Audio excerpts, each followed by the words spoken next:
It doesn't buy happiness, but it buys you a level of comfort for you to really amplify what happiness is. I kind of think about it in the following way. Let's just say that there's 100 things on a table, and the table says, find happiness here. And there are different prices. The way that the world works is that many of these experiences are cordoned off a little bit behind a velvet rope, where you think that there's more happiness as the prices of things escalate, right? If you live in an apartment, you admire the person with the house. If you live in a house, you admire the person with the bigger house. That person admires the person with, an island, right? Some person drives their car, admires the person who admires the person who flies business class, who admires the person who flies to private. There's all of these escalations on this table. And most people get to the first 5 or 6. And so they just naturally assume that items, 7 through 100 is really where happiness is found. And just to, tell you the finish line, I've tried 100 and back, and happiness isn't there. But it does give you a level of comfort. I read a study, and I don't know if it's true or not, but it said that the absolute sort of like maximal link between money and happiness is around $50 million. And it was just like a social studies kind of thing that I think one of the Ivy Leagues put out. And underneath it, the way that they explained it was because you could have a home, you could have all kinds of the creature comforts, you could take care of your family, and then you were left to ponder what it is that you really want. I think the challenge for most people is to realize that this escalating arms race of, more things will solve your problems is not true. More and better is not the solution.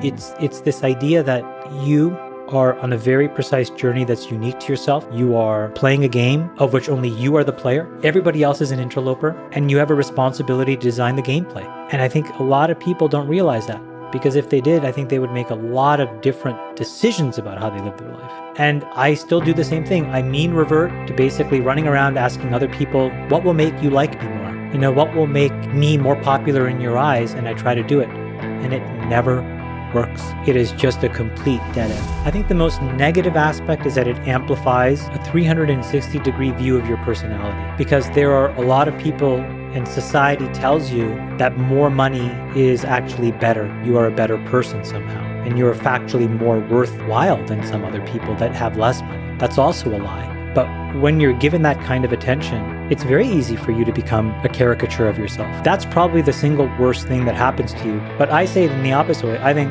all I've ever seen in Silicon Valley as an example is that when somebody gets a hold of a lot of money, it tends to cause them to become exactly who they were meant to be. They're either a kind person, they're either a curious person, they're either a jerk, they're either cheap. And they can use all kinds of masks, but now that there's no expectations and society gives you a get out of jail free card, you start to behave the way that's most comfortable to you. So you see somebody's innate personality. And that's a really interesting thing to observe, because then you can very quickly bucket sort where do you want to spend time and who is really, additive to your gameplay and who is really a negative detractor to your gameplay.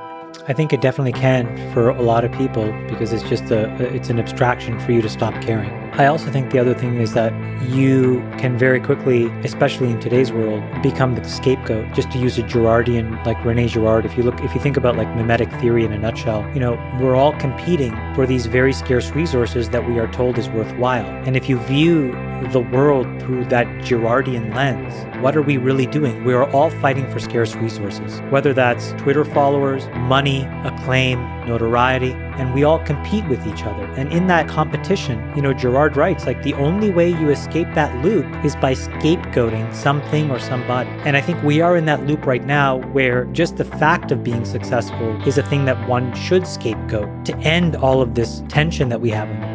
I think that it's a little misguided, because I don't think it solves the fundamental problem. And we can talk about what the solution to some of these problems are, but that's, I think, the loop that we're all living. And so if you become a caricature and you feed yourself into it, you're not doing anything to really advance things.